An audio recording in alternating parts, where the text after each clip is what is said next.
ಚಮಕೇರಿಯಲ್ಲಿ ರಸ್ತೆ ಅಭಿವೃದ್ಧಿ, ಬ್ಯಾಡರಹಟ್ಟಿಯಲ್ಲಿ ಸಮುದಾಯ ಭವನ ಕಾಮಗಾರಿಗೆ ಚಾಲನೆ. ಕ್ಷೇತ್ರದ ಅಭಿವೃದ್ಧಿಗೆ ಇನ್ನೂ ಅನುದಾನ ಬೇಕು, ಸಿಎಂಗೆ ರಾಜು ಕಾಗೆ ಮನವಿ.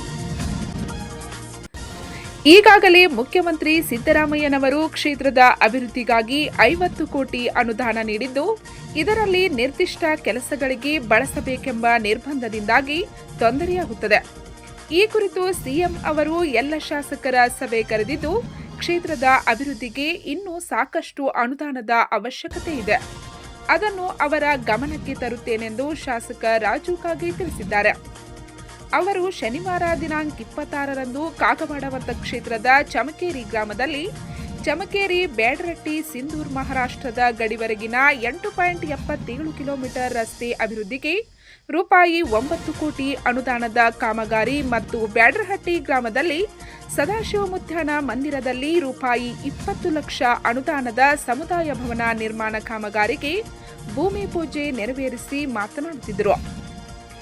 ಈಗ ಬಿಡುಗೊಂಡ 50 ಕೋಟಿ ಅನುದಾನದಲ್ಲಿ 25 ಕೋಟಿ ಲೋಕೋಪಯೋಗಿ ಇಲಾಖೆಗೆ, 12.5 ಕೋಟಿ ಪಂಚಾಯತ್ ರಾಜ್ ಇಲಾಖೆಗೆ ಮತ್ತು ಇನ್ನುಳಿದ 12.5 ಕೋಟಿ ಶಾಸಕರ ನಿಧಿಗೆ ಹಂಚಿಕೆ ಮಾಡಲಾಗಿದೆ. ಜುಲೈ 31ರ ಒಳಗಾಗಿ ಮುಖ್ಯಮಂತ್ರಿಗಳಿಗೆ ಕ್ಷೇತ್ರದಲ್ಲಿ ಬಾಕಿ ಉಳಿದಿರುವ ಕಾಮಗಾರಿಗಳ ಪಟ್ಟಿ ಕೊಡಬೇಕೆಂದು ಸಿಎಂ ಅವರು ಸೂಚನೆ ನೀಡಿದ್ದಾರೆ. ಜೊತೆಗೆ ಈ ಎಲ್ಲ ಕಾಮಗಾರಿಗಳ ಟೆಂಡರ್ ಪ್ರಕ್ರಿಯೆ ಆಗಸ್ಟ್ 15ರ ಒಳಗಾಗಿ ಪೂರ್ಣಗೊಳ್ಳಲಿದೆ ಎಂದರು. ಈಗ ಚಮಕೇರಿ ಸಿಂಧೂರ್ ಗಡಿವರೆಗೆ 8.77 ಕಿಲೋಮೀಟರ್ ರಸ್ತೆ ಸುಧಾರಣೆಗೆ 9 ಕೋಟಿ ಲೋಕೋಪಯೋಗಿ ಅನುದಾನದಲ್ಲಿ ಮತ್ತು ಪಂಚಾಯತ್ ರಾಜ್ ಇಲಾಖೆಯಡಿ 20 ಲಕ್ಷ ವೆಚ್ಚದ ಸಮುದಾಯ ಭವನಕ್ಕೆ ಶಂಕುಸ್ಥಾಪನೆ ನೆರವೇರಿಸಿರುವೆ. ಮುಂದಿನ ದಿನಗಳಲ್ಲಿ ಮತ್ತಷ್ಟು ಜನಪರ ಅಭಿವೃದ್ಧಿ ಕಾಮಗಾರಿಗಳ ಅನುಷ್ಠಾನಕ್ಕೆ ಆದ್ಯತೆ ನೀಡುವೆ ಎಂದರು. ಸರ್ಕಾರದವರು ಪ್ರತಿ ವಿಧಾನಸಭಾ ಕ್ಷೇತ್ರಕ್ಕೆ 50 ಕೋಟಿ ರೂಪಾಯಿಯ ವಿಶೇಷ ಅನುದಾನವನ್ನು ಮುಖ್ಯಮಂತ್ರಿಯವರು ಎಲ್ಲ MLAಗೆ ಕೊಟ್ಟಿದ್ದಾರೆ.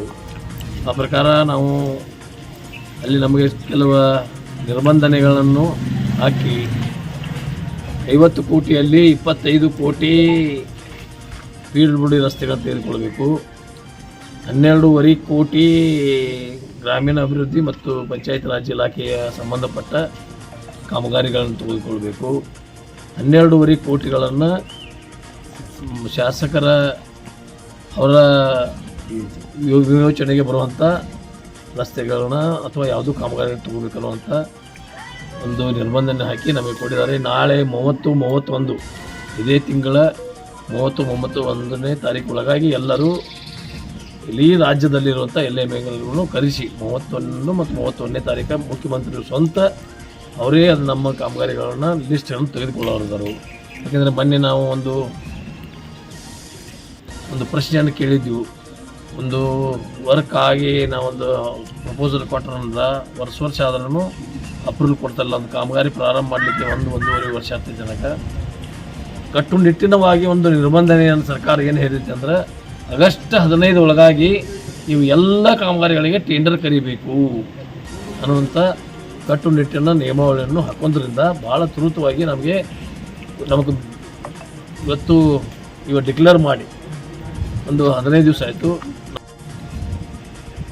ಆಗಸ್ಟ್ 15 ಒಳಗೆ ಟೆಂಡರ್ ಪ್ರಕ್ರಿಯೆ ಮಾಡಿ ಕೆಲಸಗಳು ಭಾಳ ತ್ವರಿತಗತಿಯಿಂದ ಮಾಡಬೇಕು ಅನ್ನುವಂಥ ನಮಗೆಲ್ಲ ಡೈರೆಕ್ಷನ್ ಕೊಡೋದ್ರಿಂದ ನಾವು ಮಾಡ್ತಾಯಿದ್ದೀವಿ.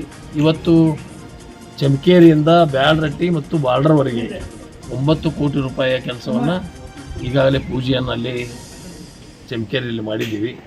ಇವತ್ತು ಸಮುದಾಯ ಭವನ ಒಂದು 20 ಲಕ್ಷದ ಸಮುದಾಯ ಭವನ ಇಲ್ಲೆಲ್ಲ ಈ ಮಠದಲ್ಲಿ ದೊಡ್ಡ ಜಾತ್ರೆ ಆಗ್ತಿದೆ, ಸದಾಶಿವ ಮತ್ತನ ಜಾತ್ರೆ ಆಗ್ತಿದೆ. ಅದಕ್ಕಾಗಿ ಇಲ್ಲಿ ಜನರು ಭಾಳ ಜನ ಬರ್ತಾರೆ. ಆ ದಿವಸ ಇಲ್ಲಿ ಮಹಾಪ್ರಸಾದ ಇರ್ತೈತಿ. ಆ ಮಹಾಪ್ರಸಾದ ಕೂಡಲಿಕ್ಕೆ ಮಾಡಲಿಕ್ಕೆ ಇದೇನು ಸಾಲದಲ್ಲ, ಮತ್ತು ಇವ್ರಿಗೆ ಎಷ್ಟು ಕೊಟ್ಟರೂ ಕಡಿಮೆ ಐತಿ. ಇವೆಲ್ಲ ಮುಂದಿನ ದಿನಮಾನಗಳಲ್ಲಿ ಹಂತವಾಗಿ ಇದು ಒಂದು ದೊಡ್ಡ ಮಠ ಆಗಿ ಪರಿವರ್ತನೆ ಮಾಡಲಿಕ್ಕೂ ನಾವು ಸಹಿತ ಪ್ರಯತ್ನ ಮಾಡ್ತೀವಿ ಅಂತೇಳಿ ಹೇಳಲಿಕ್ಕೆ ಬಯಸ್ತೀವಿ. ಬಸ್ ಸ್ಟ್ಯಾಂಡ್ ಇರಲಿ ಎಲ್ಲಿ ಇರಲಿ, ಇದು ಟೋಟಲಿ 9 ಕೋಟಿ ರೂಪಾಯಿದ ಚಮಕೇರಿಯಿಂದ ಬ್ಯಾಡರಹಟ್ಟಿಯಿಂದ ಮುಂದೆ ಬಾರ್ಡರ್ ತನಕ ಐತಿ. ಎಲ್ಲರೂ ಜನ ಸಹಕಾರ ಕೊಡಬೇಕು ಮತ್ತು ವ್ಯವಸ್ಥಿತ ರೂಮ್ಗಳು ಮಾಡ್ಕೋಬೇಕು ಅನ್ನುವಂಥದ್ದು ಇವತ್ತು ಪ್ರಾರಂಭ ಮಾಡಿದ್ದೀವಿ. 9 ಭವನ ಐತಿ, 9 ಮುಗಿಸುವಂಥ ಕೆಲಸ ಮಾಡ್ತೀವಿ. ಈ ಸಮಯದಲ್ಲಿ ಲೋಕೋಪಯೋಗಿ ಇಲಾಖೆಯ ಮಲ್ಲಿಕಾರ್ಜುನ್ ಮಗ್ದುಮ್, ಜಿಲ್ಲಾ ಪಂಚಾಯಿತಿ ಇಲಾಖೆಯ ವೀರಣ್ಣ ವಾಲಿ, ಧುರೀಣರಾದ ಬಸವರಾಜ್ ಪಾಟೀಲ್, ರಫೀಕ್ ಪಟೇಲ್, ಅಂಸಿದ್ ಮಂಗ್ರೂಳ್, ಬಸವರಾಜ್ ಮಗ್ದುಮ್, ಸಿದ್ದಾರೂಢ್ ನೇಮ್ಗೌಡ್, ಶಿವಪುತ್ರ ನಾಯಿಕ್, ರಾಜು ಮರಡಿ, ಸೋಹಿತ್ ಪಾಟೀಲ್ ಸೇರಿದಂತೆ ಅನೇಕರು ಉಪಸ್ಥಿತರಿದ್ದರು. ಪಂಚ್ ನ್ಯೂಸ್ಗಾಗಿ ಜಮಖೇರಿಯಿಂದ ಬಸವರಾಜ್ ತಾರ್ದಾಳೆ.